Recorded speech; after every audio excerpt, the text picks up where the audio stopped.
Alright, magandang hapon sa mga nanonood dyan. Ito, balik ulit tayo ng kalsada para mag-walking. So, basically, it's my first time or first walk or first street vlogging in the year of 2023. And syempre, feature ko natin today ang kuryente. Ano meron sa kuryente? So, very relevant siya na issue or topic. Sa kumbaga napapanahon siya na kumbaga very relevant siya to this issue kasi yan nga kuryente. Speaking of kuryente ang kuryente sa Panay Island and some part of Negros Occidental ano siya hindi siya 100% fully functioned ngayon kasi nga merong energy outage tawag doon so meron kayong diyan kinakaharap na crisis sa enerhiya, kuryente. So nakalungkot ng daming mga tawag nito nasisirang mga produkto, nasisirang negosyo, nasisirang mga kabuhayan. Basta hindi talaga maganda ang epekto ni brownout, ni power supply outage sa isang lugar. So buti na lang dito sa Davao, ang medyo humihina sa amin dito ay ang mga signal ng aming mga telepono, smart, PLDT, kung ano pa man ng mga yan sila mga internet, bumabagal siya. Ang rason ho ng mga gala ay dahil sa ginagawang underground cabling system dito sa Davao. Napag-alaman ko base lang din sa mga dinig-dinig ko din na kahit pasabihin natin mga professional yung mga tao yun, still marites mode on pa rin tayo dito sa Pilipinas kumbaga hindi tayo pwedeng sabing totoo yung mga naririnig natin kapag kahit pa wait lang paano ko sasabihin, kakagising ko lang, medyo lutang parang konti mga kagala. Di bali wag nating gawin ganun ka credible ang sources ng mga istorya kapag ito ay puro lang daw galing lang din sa ating mga kakilala. Ibig ko sabihin ko hindi talaga siya galing sa article so kahit pa gaano ka professional pa yung mga yan, kahit gaano ka edukado yung mga nagsasabi nung issue na yan nga sabi nga nila daw hiwa-hiwalay daw kanya-kanya ang pagkagawa ng nung paglibing ng mga cabling ng mga cable, ng mga wiring nila ng kaiba-ibang telecommunication. So, syempre, maniniwala naman ako doon. Hindi naman sila siguro basa-basa lang magkasabing gano'n, kung wala rin silang narinig na or nabasa ang ibang sources. Pero, mostly kasi daw sabi, ganun pala daw yun. Kanya-kanya, iba-iba pala yan. Kaya pala may iba-ibang butas, kasi ito butas ni Smart, ito si butas ni Globe, ito butas ni PLDT, parang ganun mga hagala. So, yun lang. Bali, dito tayo ngayon nakatayo sa may Ramon Magsaysay Avenue, kung saan makikita ho natin yung mga bagong gawa lang ng mga pipe or mga ito tawag dyan, yung mga underground hukay, kasi purpose po niyan mahagala ay para sa underground cabling system. So as you can see for today's video, yan may kita pa tayong mga gawad ng kuryente. Ito kasi siya puspusang minamadali na to lalo kasi sobrang dili na ho sila.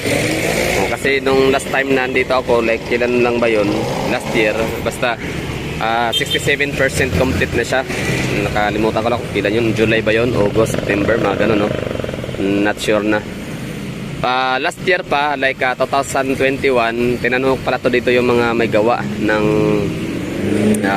yung mga gumagawa, hindi man lahat kasi ng mga nakikita natin gumagawa rito alam ang proyekto. Yung iba nagtatrabaho lang kasi inuutosan lang sila na okay, hukayin niyo, bubungkalin niyo. Pero siyempre mayroon iba doon na natanong ko, yung parang foreman yata yun. That was 2021, June yata yun, last 2021 pa. Sabi niya mga 1 year lang din to, mga 12 months. So kibali mga next year siguro, mga 2022 sorry, 2022 pala yun Tapos sabi niya, so mga 2023 pwede tayong matapos ito mga July, ganun mga 1 year lang din eksakto. Pero ano na petsa ngayon, 2023 na, 2024. So sobrang dili na itong proyekto nila kung sa bagay. Hindi naman kasi ganun kadali ang paggawa ng underground cabling mga kagala. As in ano yan, napaka hassle no. Electric. Diyan ibabaon ng mga kuryente. So actually dito sa lugar na to, makita yan Amisco Draga, di ba? Papansin niyo wala na kayong makikitang wiring na gaya nito. Yung mga cable wire na pa-horizontal.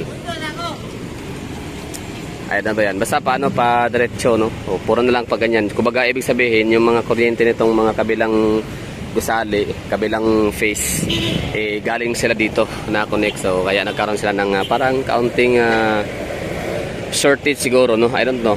Hindi ako sure kung shortage. Siyempre, yung dating poste, no, na nakalagay yung mga kuryente, nangawala na. Pero yun nga, assure ako sa humihina yung internet namin dito sa Davao. Dito na area lang ha, sa vicinity, sa Boulevard, Magsaysay, Agdao, I don't know kung saan pa na lugar covered. Basta malapit lang dito sa vicinity. So panigurado ako na kami yun, yung medyo naapektuhan ng konting paghina ng internet. So, enjoy muna natin yun ngayon kasi darating yung time talaga na mawawala na yan. At least meron tayong masasabi na okay, before and after na itsura ng Ramon Magsaysay Avenue, Yanggo rin. Basta yung kabila, wala nang wala nang makikitang poste ng kuryente. Meron man siyang poste ng kuryente pa pala pero pag ganyan na lang, hindi na pa straight. So, yun lang. Bali, Davao City is underground cabling system. Phase 3 na tayo dito. Tapos pag phase 3 na to, no, Ramon Magsaysay. Kasi nagawa na yung phase 1 and phase 2 sa may San Pedro Street and CM Recto. Ayun lang, no, nakalungkot lang talaga rin sa Panay Island na nagkaroon sila ng ng brownout, na malawak ang brownout talaga, grabe, buong Panay Island and Negros Occidental. Grabe, laking nun, laking kawalan nun sa gobyerno natin, sa ating ekonomiya. Bacolod City, Iloilo City pa lang, yung dalawang mga malalaking syudad na yon, mga mega city. Grabe na ang impact nun, no? Kapag siyempre BPO, ano yan, generator, pwede ba yon? Mga BPO, pwede ba generator?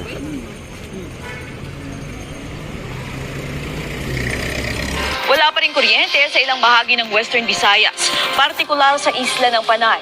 Sa panayam ng Super Radio DZBB, sinabi ng National Grid Corporation of the Philippines na kulang pa rin ang supply ng kuryente sa rehiyon. Kasunod yan ang biglang pagpalya ng isang malaking planta tanghali kahapon na nasundan ng dalawang iba pang planta.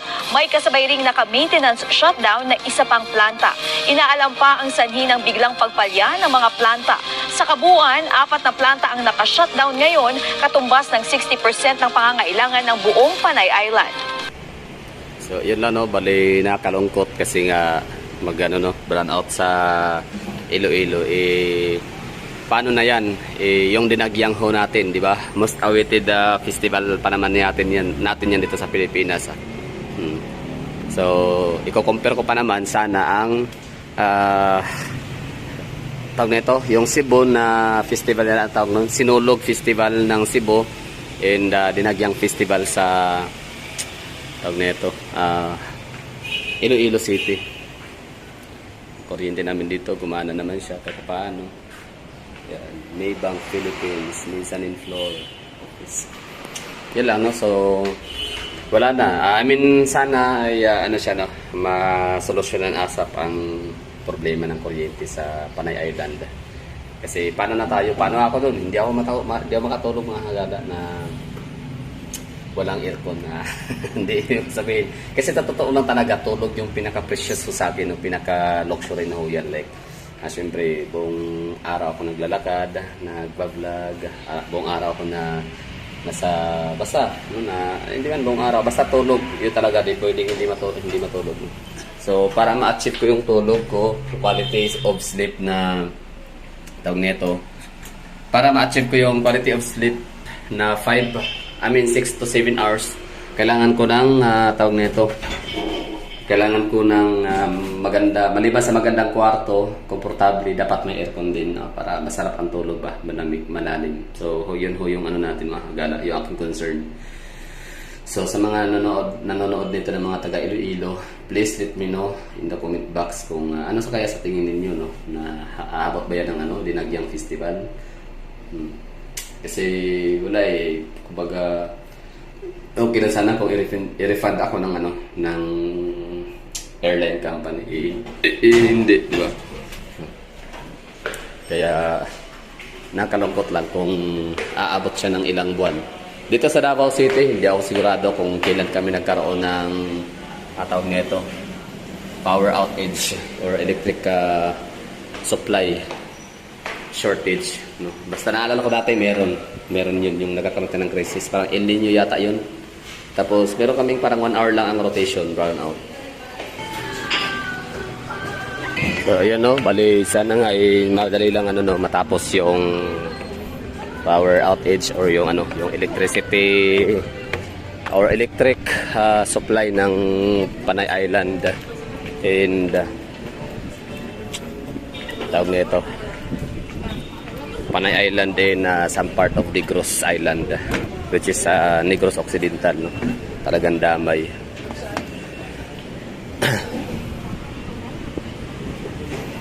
So yun lang siguro mga kagala, sana ay may magsagot dyan sa ating comment box tungkol sa mga issue about source of electricity sa Panay Island and Negros Occidental. Paano yan, Boracay, Diyos ko, hindi pa parang naging experience natin sa Boracay tapos walang kuryente. Nakikita ko kasi na natutulog sa labas. Anyway, sila mga kagala, thank you for watching and Happy New Year, no? It's my first time na mag-vlog dito sa labas ngayon na naglalakad sa Davao City. So Davao City is kami dito, no? Davao Light and Power Company.